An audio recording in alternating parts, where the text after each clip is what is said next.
جہاں ہماری قوم کے سروں پر مولائے کائنات کا سایہ ہے، ہمارے ہندوستان کی ترقی، ہمارے ملک کی ترقی بھی ہوتی رہے۔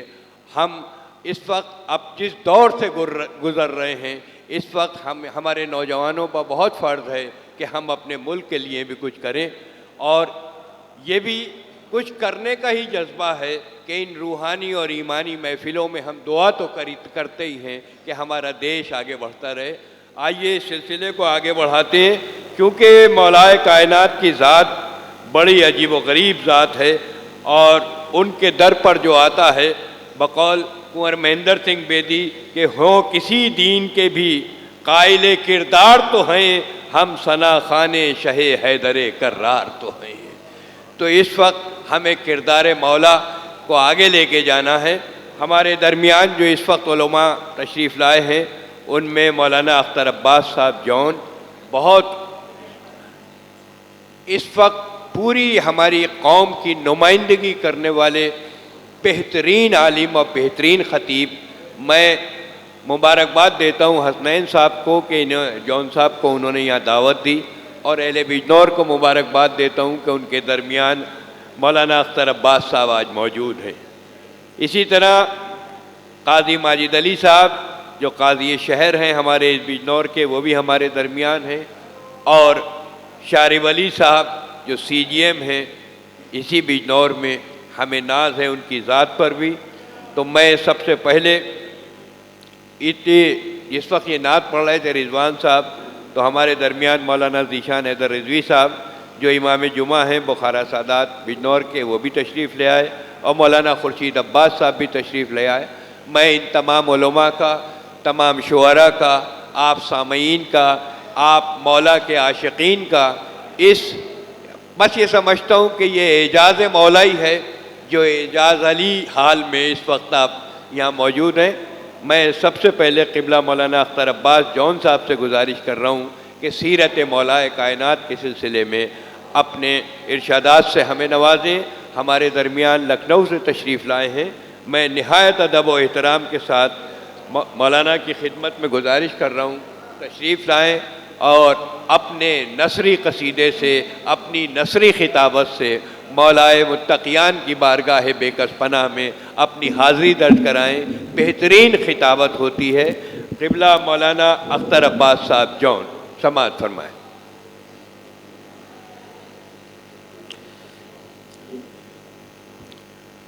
السلام علیکم ورحمۃ اللہ۔ لا حول ولا قوة الا باللہ۔ اعوذ باللہ من الشیطان الرجیم، بسم اللہ الرحمن الرحیم۔ الحمد للہ رب العالمین، وصلی اللہ علی محمد وآلہ الطاہرین۔ اما بعد، فقد قال اللہ تبارک وتعالی فی کتابہ الکریم، بسم اللہ الرحمن الرحیم۔ السلام علی یوم ولدت ویوم اموت ویوم ابعث حیا۔ سب سے پہلے آپ تمام برادران اور خواہران کی خدمت میں مبارکباد پیش کرتے ہیں روز ولادت امیر المومنین علی بن ابی طالب علیہ الصلوۃ والسلام کی۔ تاریخ کا ایک عظیم انسان، اور تاریخ نے ایسے عظیم انسان بہت کم دیے ہیں۔ لبنان کے ایک مسیحی رائٹر ہیں، 7-8 سال پہلے ان کا انتقال ہو گیا ہے۔ انہوں نے تقریباً 50 سال پہلے ایک کتاب لکھی تھی، اس کتاب کا نام تھا امام علی صوت و عدالت الانسانیہ، Imam Ali the voice of human justice. بہت ساری زبانوں میں یہ کتاب ترجمہ بھی ہوئی ہے، یعنی عدالت انسانی کی آواز۔ اس کے پریفیس میں، مقدمے میں انہوں نے لکھا تھا، یہ حسرت کی تھی کہ کیا یہ ممکن نہیں تھا کہ ہر صدی میں ایک علی پیدا ہوتا۔ یہ آرزو کی تھی ایک کرسچن رائٹر نے کہ کیا یہ نہیں ہو سکتا تھا کہ ہر صدی میں ایک علی پیدا ہوتا، کیونکہ عاشق ہو گئے تھے، امیر المومنین کے عاشق ہو گئے تھے، علی ابن ابی طالب کے کردار کے عاشق ہو گئے تھے، علی ابن ابی طالب کے فضیلتوں کے عاشق ہو گئے تھے، امیر المومنین کی خاص کر حکمتوں کے عاشق ہو گئے تھے، جو کہ اس کتاب کو پڑھیں تو اس کا اندازہ ہوتا ہے کہ حکمتوں پر کس گہرائی سے نظر کی ہوئی ہے۔ اگر میں فرصت رہی تو انشاءاللہ تبرک کے طور پر، چونکہ یہاں تو وہ والا تبرک جس کے لیے بڑا مجمع آتا ہے اس کا انتظام نہیں ہے، تو دوسرے والے تبرک کا انتظام تو ہونا چاہیے. تو انشاءاللہ آخر میں ایک دو حدیث تبرک کے طور پر ایک حکمت آپ کے سامنے پیش کروں گا. اچھا ہے، نورانی مجمع ہے یہ. تو اصل میں وہ بچپن میں ان کے بھائی نے، شرارتی بہت تھے، اسکول سے بھاگ جایا کرتے تھے، پڑھائی نہیں کر رہے تھے، بیٹھ کے پڑھنے کا دل نہیں لگتا تھا. تو ان کے بھائی نے ان کو یہ سزا دی تھی، چونکہ عرب تھے اور عربی زبان میں نہج البلاغہ لٹریچر کے لحاظ سے ایک بہت ہی اہم کتاب ہے، علم کے لحاظ سے، حکمت کے لحاظ سے، دین کے لحاظ سے، تقویٰ کے لحاظ سے، توحید کے لحاظ سے وہ تو ہے ہی، لیکن عربی لٹریچر کے لحاظ سے بھی بہت ہی اہم کتاب مانی جاتی ہے نہج البلاغہ. لہذا ان کے بڑے بھائی نے ان کو سزا کے طور پر یہ حکم دیا کہ تم نہج البلاغہ پوری لکھو، ہینڈ رائٹنگ میں لکھو. تو بچپن میں ہینڈ رائٹنگ میں لکھا تو اس زمانے میں زیادہ کچھ سمجھ میں نہیں آیا تھا، لیکن کچھ باتیں ذہن میں بیٹھی ہوئی تھیں. بعد میں اسے پڑھا تو پڑھتے پڑھتے، تحریر کو پڑھتے پڑھتے، کلام کو پڑھتے پڑھتے صاحب کلام سے عشق ہوتا چلا گیا، اور اس عشق کے نتیجے میں وہ عظیم الشان کتاب لکھی. پہلے ایک جلد میں لکھی، پھر کئی جلدوں میں، 5 جلدوں میں اس کتاب کو لکھا، اور بہت ہی اہم کتاب ہے. تو وہاں پر انہوں نے یہ حسرت کی کہ اے کاش کی ہر صدی میں ایک علی پیدا ہوتا. اور وہاں پر ہم ان سے یہ کبھی کبھی تقاضا کہتے ہیں بے ادبی کے ساتھ کہ ہر صدی کے لیے ایک ہی علی کافی تھا اگر اسے سمجھ لیا گیا ہوتا. اور ہمیں آج کی 21ویں صدی میں ضرورت ہے کہ اس علی کو سمجھا جائے کہ جب وہ علم کے دریا بہا رہا تھا تو عرب کے لوگ نہیں سمجھ پا رہے تھے، لیکن یہ کہہ کے بہا رہا تھا کہ کبھی کبھی کچھ سننے والے نہیں سمجھتے لیکن بعد میں آنے والے سے سمجھتے ہیں. تو انشاءاللہ زمانہ جیسے جیسے آگے بڑھتا جائے گا، امیر المومنین کے کلام حکمت اور کلام علم سے لوگ استفادہ کرتے جائیں گے. چند مطالب مجھے جلدی جلدی عرض کرنے ہیں مختصر طور پر. پہلے تو آپ کی خدمت میں عرض کر دوں کہ یہ تو بہت اچھا ہوا میری ٹرین اچھی خاصی لیٹ ہو گئی، ورنہ شاید مجھے آ کے اسٹیج چھو کے واپس جانا پڑ جاتا یا باہری سے سلام کر کے واپس جانا پڑ جاتا. تو اگر تقریر کے فوراً بعد مجھے جانا پڑ جائے تو اس کو سوء ادب نہ سمجھیے گا، یہ میری مجبوری سمجھیے گا کہ کوئی ایک ہی ٹرین ہے یہاں سے بجنور سے اور وہ بھی اسے پکڑنا ہے. میں سوچ رہا تھا شروع میں کہ کون سی آیت پڑھوں، کون سی حدیث پڑھوں شروع کرنے کے لیے ایک طالب علم کی حیثیت سے. تو امیر المومنین کے بارے میں تو کتنی بھی آیتیں پڑھی جا سکتی ہیں، اعمال کے لحاظ سے، فضائل کے لحاظ سے، کردار کے لحاظ سے بہت ساری آیتیں سامنے آ رہی تھی. یہ بھی پڑھی جائے، یہ بھی پڑھی جائے، یہ بھی پڑھی جا سکتی ہے. حدیثیں تو ماشاءاللہ کتنی ہیں، شیعہ اہل سنت کتابوں میں اور دیگر کتابوں میں، اب کرسچن کتابوں میں، نان مسلمز کی کتابوں میں انہوں نے حدیثیں حکمتیں لکھی ہوئی ہیں. تو بہت ساری حدیثیں پڑھی جا سکتی ہے، لیکن ڈھونڈتے ڈھونڈتے میرا ذہن پتہ نہیں کیوں آ کر اس آیت پر رک گیا جو میں نے آپ کے سامنے پیش کی. اور وہ آیت امیر المومنین سے بالکل مربوط ہے ہی نہیں. عجیب یہ ہے کہ جو آیت میں نے پڑھی ہے وہ امیر المومنین کے بارے میں نہیں ہے، لیکن امیر المومنین کے بارے میں نہ ہوتے ہوئے آپ یہ دیکھنے کی کوشش کریں کہ وہ آیت امیر المومنین کے لیے پڑھی جائے تو کتنی اچھی لگے گی. اب آیت کا ترجمہ پڑھتا ہوں. آیت ہے والسلام علیہ یوم ولدت، سلام ہو مجھ پر کہ جس دن میں پیدا ہوا. کہ آج امیر المومنین کی پیدائش کا دن.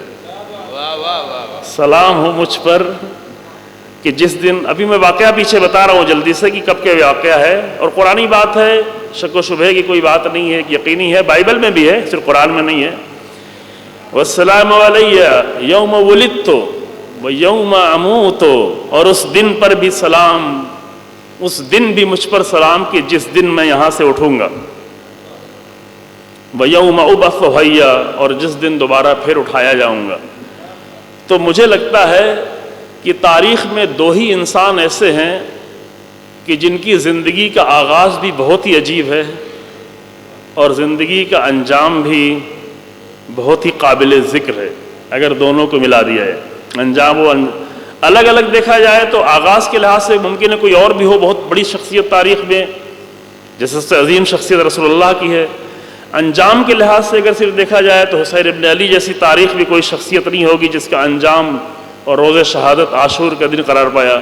لیکن اگر آغاز و انجام دونوں کو ملایا جائے تو ایک تو وہ ذات ہے کہ جس کے بارے میں یہ آیت ہے، بلکہ جس کی زبان سے یہ جملے نکلے تھے اور وہ قرآن کا حصہ بن گئے. یعنی 500 سال پہلے ایک چھوٹے سے نومولود نیو بورن بچے کی زبان سے کچھ کلمات نکلے تھے، اسے قرآن نے اپنا حصہ بنا دیا. اور واقعہ چھوٹا سا یہ ہے، چونکہ زیادہ لوگ جانتے ہیں لیکن بعض ہمارے مہمان بھی ہیں، ان کے سامنے چھوٹا سا جلدی سے عرض کر دیتا ہوں کہ تاریخ کی ایک عظیم ماں جس کو ابھی میری کے نام سے جانتے ہیں انگریزی میں، اور ہم لوگ ان کو مریم کہتے ہیں، اپنے زمانے کی سب سے زیادہ پاکیزہ ماں، کہ جب اس کی ماں نے اس بیٹی کو اپنے شکم میں محسوس کیا تھا تبھی اللہ کی بارگاہ میں دعا کی تھی کہ انی نظرت ما فی بطنی محررا، اے میرے اللہ جو کچھ میں اپنے شکم میں محسوس کر رہی وہ تیری نظر کرتی ہوں. کس کے لیے؟ جناب مریم کے لیے. تو اللہ نے مریم جیسی بیٹی دی تھی. تو وہ تاریخ کی اس زمانے کی سب سے پاکیزہ ماں پر اسی کے قوم کے لوگ آ کر الزام رکھ رہے تھے کہ تمہارا تو شوہر نہیں ہے تو بیٹا لے کے کہاں سے آئی. یہ قرآن کی آیتیں ہیں. تمہارا باپ بھی تو برا آدمی نہیں تھا، تمہاری ماں تو بھی بری نہیں تھی، تو یہ بیٹا تمہارے پاس کیسے ہے؟ تمہاری شادی بھی نہیں ہوئی. تو جناب مریم بالکل خاموش تھی اور اپنی آغوش کی طرف اشارہ کر رہی تھی کہ کیا ہاں کہ اس سے بات کرو، کہیں تو بچہ ہے، بچہ بات کرتا ہے، ابھی نیو بورن بچہ جو بات کرتا ہے. میں روزے سے ہوں. کون سا روزہ؟ کھانے والا روزہ نہیں، میں خاموشی کا روزہ ہوں. پہلے شریعت میں یہ موجود تھا، ابھی نہیں ہے. میں خاموش ہوں، میں نہیں بولوں گی، کیونکہ میں جو کچھ بھی بولوں گی سامنے والا مانے گا نہیں. کتنی پاکیزہ خاتون کیوں نہ ہو لیکن الزام لگانے والے اسے مانیں گے نہیں، لہذا میں نہیں بولوں گی، میں خاموش ہوں. اور جیسے لوگوں نے حیرت سے کہا کہ یہ نیا پیدا ہونے والا بچہ کیا بولے گا، تو بچہ فوراً گویا ہوا اور کہنے لگا. یہ قرآن کی آیت کا حصہ بن گیا سورہ مریم کا. انی عبداللہ آتانی الکتاب وجعلنی نبیا، میں اللہ کا بندہ ہوں، مجھے کتاب دی گئی ہے، مجھے نبی قرار دیا گیا ہے. وجعلنی مبارکن اینما کنت، میں جہاں بھی ہوں جس طرح ہوں مجھے مبارک قرار دیا گیا ہے. واوصانی بالصلاۃ والزکاۃ ما دمت حیا، جب تک میں زندہ ہوں مجھے نماز کی وصیت کی گئی ہے، دینے کی، خرچ کرنے کی، زکوٰۃ دینے کی وصیت کی گئی ہے. اور اس کے بعد ایک دو جملے اور اس کے بعد بیان کرنے کے بعد یہ جملہ فرماتے ہیں کیا کہ والسلام علی یوم ولدت، سلام ہو اس دن پر جس دن میں پیدا ہوا، مجھ پر سلام ہو جس دن میں پیدا ہوا، مجھ پر سلام ہو جس دن میں دوبارہ اٹھایا جاؤں گا، اور مجھ پر سلام ہو کہ جب میں دوبارہ مبعوث ہوں گا جس دن میری موت ہوگی. تو آج ایک ایسے انسان کی ولادت ہے. اب میرے خیال سے اب آیت مربوط کرنا آسان ہو جائے گا آپ کے لیے کہ یہ آیت تو حضرت عیسیٰ کے لیے ہے اور جو میں نے آپ کے سامنے پڑھی ہے. لیکن عزیزو، تاریخ میں ایک انسان اور ہے کہ جس کی زندگی کا آغاز کعبے سے ہوتا ہے.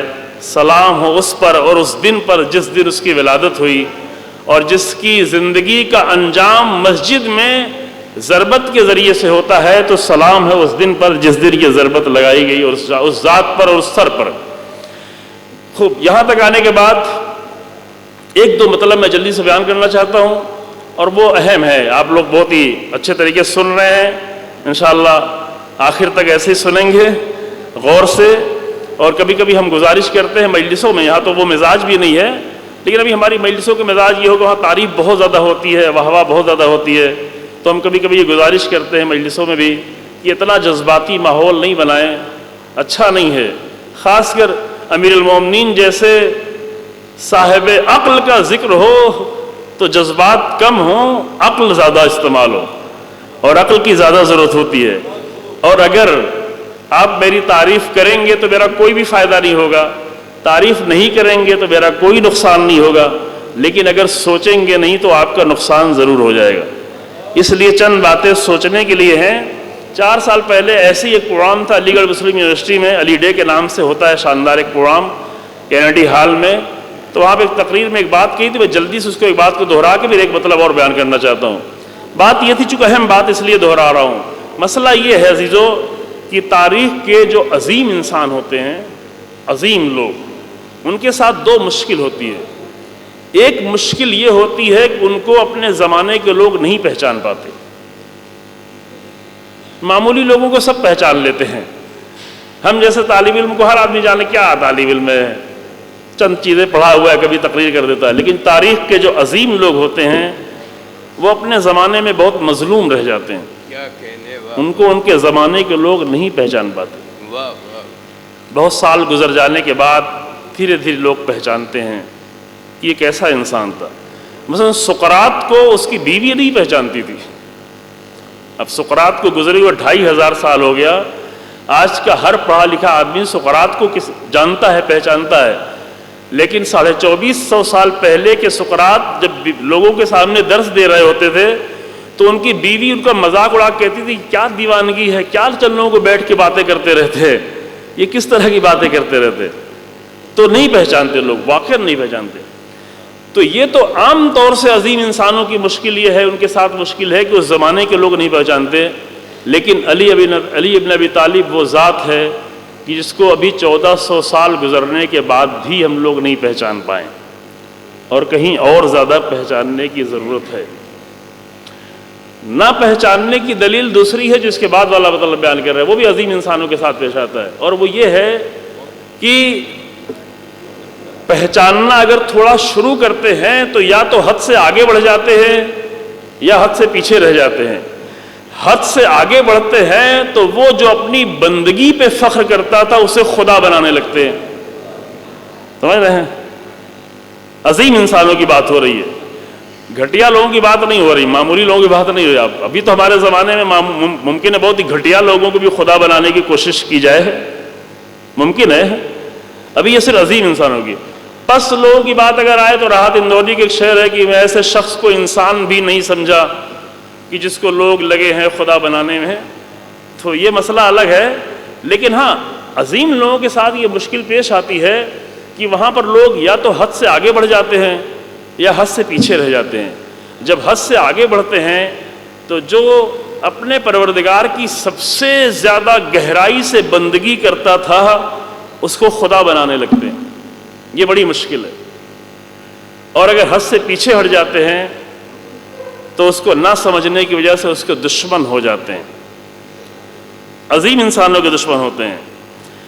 معمولی لوگوں کا کوئی دشمن بھی نہیں ہوتا، یہ ایک بات ہے جس کو میں تھوڑا سا اور کھولنے کی کوشش کروں گا، لیکن پہلے اس بات کو پورا کر لیں۔ اور یہیں پر ہم ایک تبرک ابھی دیتے ہیں آپ کو، ایک نظر جو ہے وہ ابھی دیتے ہیں۔ امیر المومنین کے ایک بہت ہی حسین کلام ہے، وضاحت نہیں کریں گے، آپ سب پڑھے لکھے لوگ ہیں، شاید بہت جلدی لے لیں گے اسے۔ نہج البلاغہ ہی کتاب میں بہت ہی حسین ایک جملہ ہے امیر المومنین کا، فرمایا کہ لا ترل جاہل الا مفرطن او مفرطن، تم جاہل کو نہیں دیکھو گے مگر وہ دو حالتوں میں سے ایک حالت میں ہوگا، یا حد سے آگے بڑھا ہوگا یا حد سے پیچھے ہوگا، کبھی بھی بیلنس حالت میں نہیں ہوگا۔ اس پہ زیادہ غور کریے گا، اور صرف غور نہیں کریے گا، اگر بیلنس ہماری زندگیوں میں ٹوٹا ہوا ہے تو وہ بیلنس پیدا کرنے کی بھی کوشش کرنا ہے، اسی کو کہتے ہیں وزڈم۔ اب وہ بیلنس آپ بہت ڈھونڈ سکتے ہیں۔ ہمارے ایک استاد ہے ایران میں، انہوں نے اسی موضوع پر ایک پورے مہینے میں 30 دن ماہ رمضان میں ٹیلی ویژن پہ درس دیا کہ زندگی میں بیلنس کہاں کہاں ٹوٹتا ہے اور کہاں اسے بیلنس بنانے کی ضرورت ہوتی ہے۔ نمونے کے طور پر ایک دو بات ہم آپ کے سامنے پیش کر دیں، مثلا اس لیے پیش کر دیں تاکہ امیر المومنین کے ایک جملہ سمجھ میں آ جائے، ہماری زندگیوں میں آ جائے۔ مثلا کوئی ایک انسان سوشل ریفارمر ہوتا ہے، سماج کے لیے کام کرتا ہے، تو سماج کے لیے کام کرتے کرتے اتنا زیادہ سماجی ہو جاتا ہے کہ گھر میں اس کے پاس وقت دینے کے لیے نہیں رہ جاتا، بیوی ناراض ہوتی ہے، بچے سائیکالوجیکل کمپلیکس کا شکار ہو رہے ہوتے ہیں کیونکہ یہ سماج کے لیے وقف ہو گیا ہے، بیوی بچوں کے لیے نہیں رہا۔ یہاں پر دوسری طرف کچھ لوگ ہوتے ہیں جو گھر میں اتنا بیٹھے رہنا چاہتے ہیں بیوی کے پاس کہ ان کے پاس پڑوسی کو سلام کرنے کا وقت بھی نہیں رہتا، کسی کے گھر جانے کا بھی وقت نہیں رہتا، تو یہ بیلنس ٹوٹا ہوا ہے۔ کوئی ایک انسان ہے جو اتنا زیادہ عبادت کرنے لگتا ہے کہ بیوی انتظار ہی کرتی رہتی ہے، وہ ساری رات عبادت کرتا رہ جاتا ہے، اور کوئی اتنا زیادہ دور ہو جاتا ہے کہ کبھی اپنے پیدا کرنے والے کی طرف دیکھنا ہی نہیں چاہتا، ہر طرف چلا جاتا ہے، لیکن وہ جس نے ہم سب کو پیدا کیا اس کی طرف نہیں جاتا۔ تو یہ اصل میں زندگی کا بیلنس ٹوٹا ہوا ہے۔ کبھی لوگ محبتوں میں بھی بیلنس توڑ بیٹھتے ہیں، کبھی لوگ نفرتوں میں بیلنس توڑ بیٹھتے ہیں، حتیٰ اسلام نے تو عبادت میں بھی کہا ہے کہ حد سے آگے نہیں بڑھنا۔ عبادت جو بہت اچھی چیز ہے اس میں بھی حد سے آگے نہیں بڑھنا۔ کبھی پڑھنے لگو تو ایسا نہ پڑھو کہ اور دوسرا کام ہی نہ کر سکو، اور کبھی دوسرے کام میں ایسے مشغول نہ ہو جاؤ کہ علم سے رابطہ ہی ٹوٹ جائے۔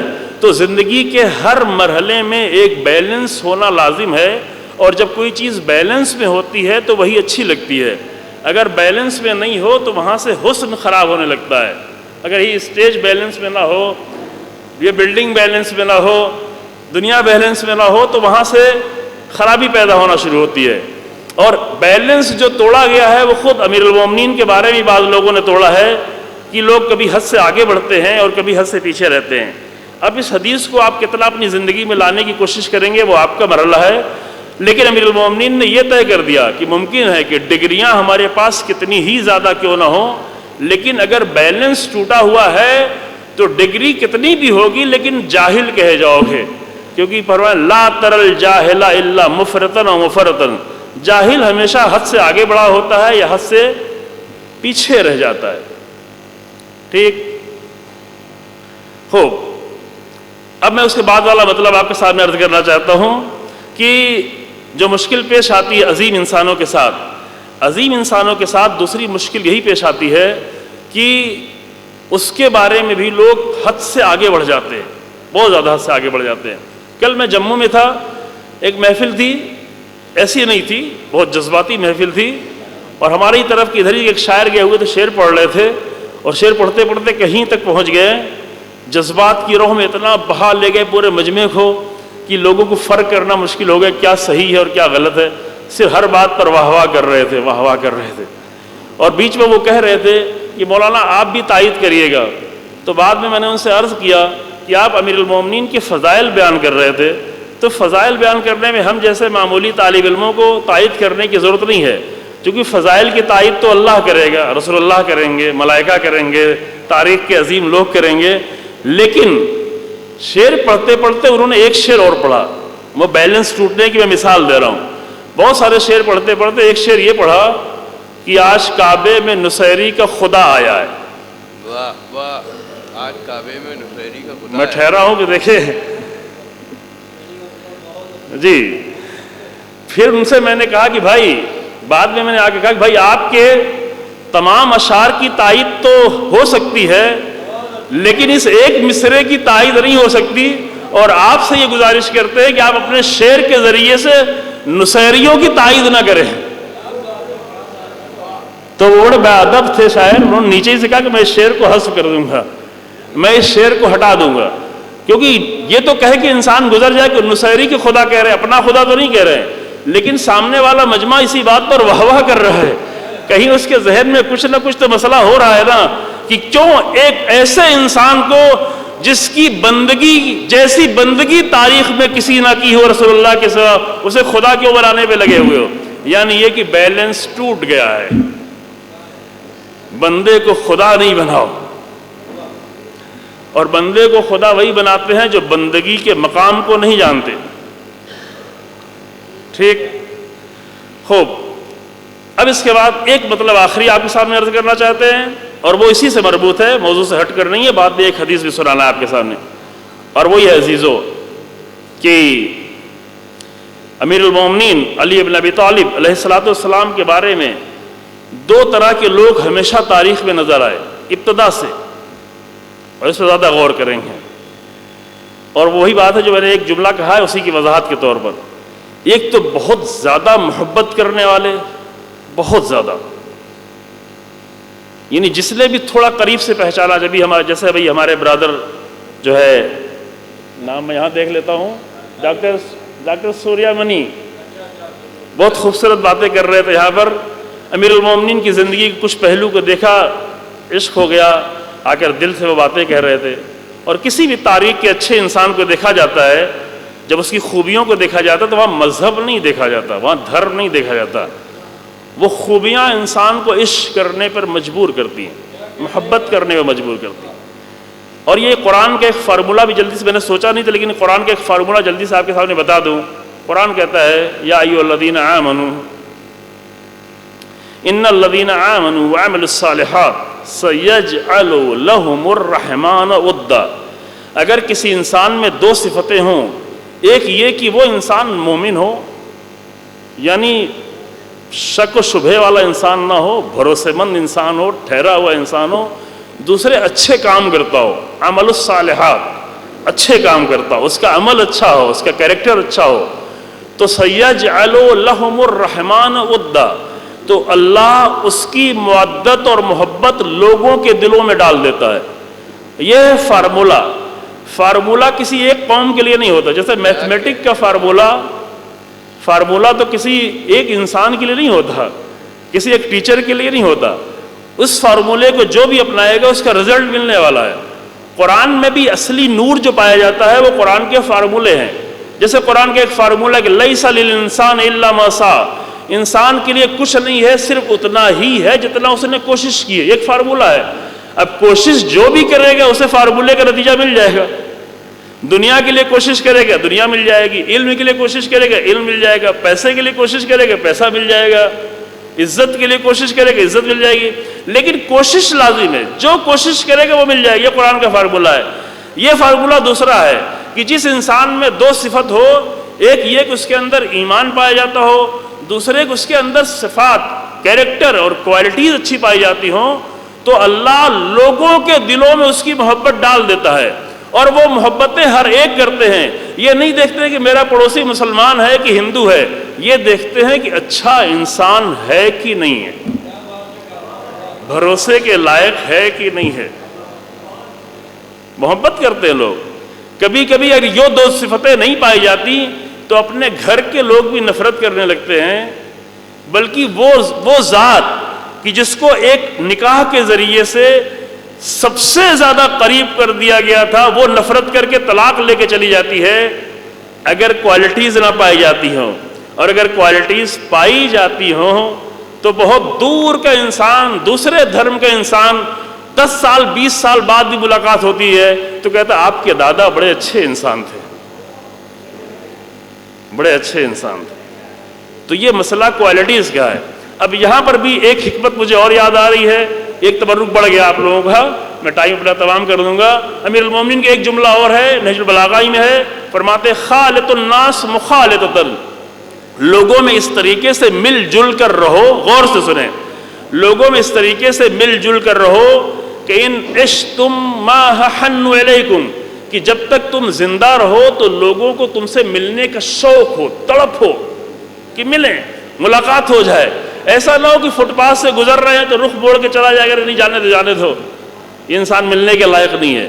وَإِن مُتُّم مَعَهَا بَكَوْا عَلَيْكُمْ، اور اگر تم مر جاؤ تو لوگ تم پر گریا کریں۔ یہ کتنا اچھا انسان ہمارے درمیان۔ یہ وزڈم آف امام علی، یہ امام علی کی حکمتیں ہیں، وزڈم کی باتیں ہیں، سینگ آف وزڈمز، ٹھیک۔ اب یہی بھی بات عرض کرتے ہیں، علی ابن ابی طالب وہ ذات ہے جس سے بہت زیادہ، مجھے نہیں لگتا کہ تاریخ میں 10 انسان بھی ایسے ڈھونڈ کے نکالے جا سکتے ہیں کہ جن سے اتنی محبت کی گئی ہو جتنا امیر المومنین سے کی گئی۔ مجھے نہیں لگتا کہ 3 انسان بھی ایسے ڈھونڈ کے نکالے جا سکتے ہوں جس سے اتنی زیادہ دل سے محبت کی گئی ہو رسول اللہ کے بعد کہ جتنا علی ابن ابی طالب سے محبت کی گئی ہے۔ اگر تاریخ پڑھیں گے تو آپ کو اندازہ ہو جائے گا کیسے کیسے دیواروں میں جڑے گئے، کتنے قتل کیے گئے، سب کچھ ہوا، لیکن عشق علی کا سفر جاری رہا۔ لیکن جہاں امیر المومنین سے بہت زیادہ عشق کیا گیا ہے، وہیں پر امیر المومنین سے بہت زیادہ بغض بھی کیا گیا ہے، بہت زیادہ نفرت بھی کی گئی ہے۔ 70 سالوں تک ممبروں سے امیر المومنین پر اسلامی دنیا میں لعنت بھیجی گئی۔ جب معاذ اللہ یہ جملہ کہتے ہوئے میری زبان رکی جا رہی ہے، سب و شتم ادب میں کہہ دیا جاتا ہے، لیکن تاریخ میں کلمات موجود ہیں، جب بنی امیہ کی حکومت تھی 70 سالوں تک یہ سلسلہ جاری ہے، شدید نفرت، شدید بغض، وہ بغض آج بھی نظر آ رہا ہے۔ بعض ممالک میں، عرب کے ممالک میں یہاں وہاں علی بن ابی طالب سے بغض نظر آتا ہے، شدید بغض نظر آتا ہے، لیکن عزیزو